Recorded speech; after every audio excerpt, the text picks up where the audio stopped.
By the way, speaking of abortions, awesome. My mother had one right after me, which kind of made me wonder if she loved me. But my grandmother was on the board of Planned Parenthood, and I'm really proud of that. Wow. She was also on Nixon's enemies list, which is even cooler.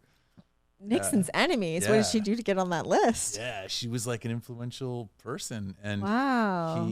she had given money to McGovern's campaign or whatever, and he was like, fuck that lady, I'm putting her on my enemies list, which was a famous list. So if you got on it, it was kind of cool. Wow. That's really awesome. Because all the Republicans were Nixon people.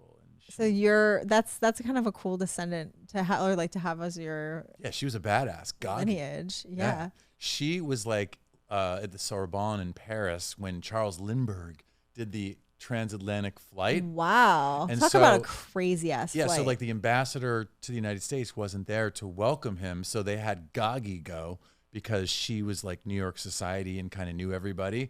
And so she's brought Lindbergh to the table. Wow. And she was like, he's so boring. Apparently, she's like, this dude had nothing to say.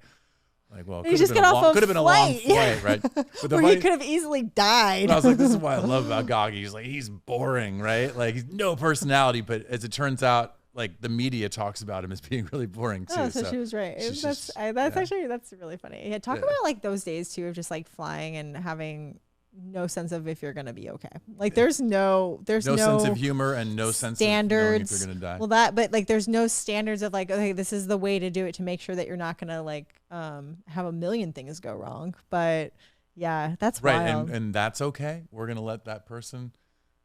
I can't kill myself, but that guy can fly across the Atlantic.